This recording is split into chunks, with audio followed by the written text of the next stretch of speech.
សួស្តីអ្នកទាំងអស់គ្នាអញ្ចឹងដោយសារខ្ញុំមកខេត្តចូលឆ្នាំមកហើយមកនេះក្តៅដល់កខ្ញុំមិនដឹងស្មាក្តៅម្លឹងណាឥឡូវយើងចុចទូរស័ព្ទលេងកើតចុចយូរទៅចុចឡើងនេះ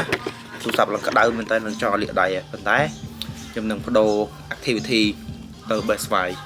ហើយជាម៉ាក់ខ្ញុំក៏ត្រូវការស្វាយសែនអញ្ចឹងហើយ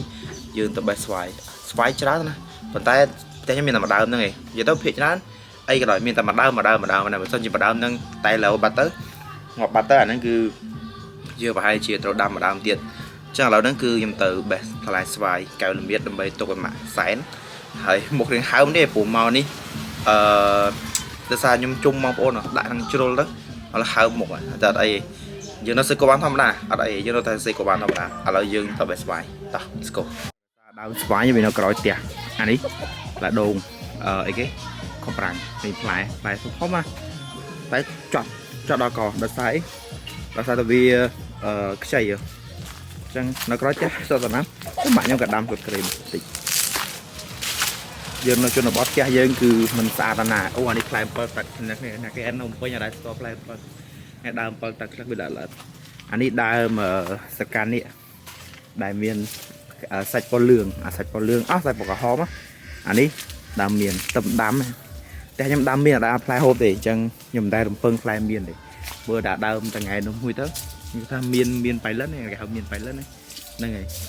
អាហ្នឹងគាត់បើក្រូចអូខេដាក់បានហ្មងអញ្ចឹងស្វាយអូបេះអស់ហើយហ្នឹងសល់ផ្លែទីទួយហ្នឹងមើលវាថ្ងៃមកឃើញអាគូពោះល្ងគូពោះច្រើនណាបេះមួយសិនដាក់កាមេរ៉ាតាណាមួយសិនបេះមកយូរហើយបានតែមួយផ្លែនេះបានតែមួយផ្លែអញ្ចឹងជំរើសមានតែវាខ្ពស់ពេកតែពួកខ្ញុំបេះអត់ដល់អញ្ចឹងឥឡូវខ្ញុំបដូរទៅជាដូរអាវសចេញពាក់អាវខ្មៅវិញចេញពាក់អាវខ្មៅហើយខ្ញុំឡើងទៅបេះចាំមើលលទ្ធផលចុងក្រោយមិនមើលខ្ញុំឡើងខំមើលភ្លេចថាខ្ញុំអត់ដឹងថាត្រូវបេះស្វាយខ្ចីឬក៏ស្វាយទុំខ្ញុំទៅសួរម៉ាក់ខ្ញុំវិញថាតើបេះស្វាយខ្ចីឬស្វាយទុំព្រោះខ្ញុំបេះដល់ទុំហ្នឹងព្រោះខ្ញុំចង់ហូបស្វាយទុំប៉ុន្តែបើគាត់សែនគាត់ចង់សែនស្វាយទុំឬក៏ស្វាយខ្ចីចឹងខ្ញុំត្រូវសួរគាត់សិនហើយឃើញពលឺចាស់សខ្លាំងដោយសារខ្ញុំប្រើ ND filter នៅលើកាមេរ៉ាអញ្ចឹងវាអត់សូវលឺសំឡេងខ្លាំងទេវាជុំមកអីម៉ាក់បេះស្វាយទុំឬស្វាយខ្ចីសែនមែនសែនមែនបេះសែនចឹងខ្ញុំទៅបេះវិញបេះស្វាយទុំបេះស្វាយទុំ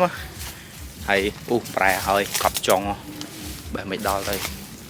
ឡើងបេះអូខេឥឡូវហ្នឹងខ្ញុំបេះស្វាយបានហើយទៅចុះលើដានស្វាយមកនេះក្រានខាំមីងខ្លួនចាឥឡូវខ្ញុំមើលបានស្វាយមកបានច្រើនណាអូតាចាស់ផង3ផងអញ្ចឹងវាបាននេះស្វាយនេះគេហៅស្វាយកែវល្មៀត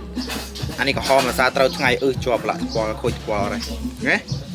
ឆ្ងាញ់ណាផ្អែមក៏ផ្អែមហើយសាច់វាស្រួយល្អទៀតតែឥឡូវវាទៅក្តៅវាទន់ចាំមើលវាត្រជាក់ដល់ចិត្ត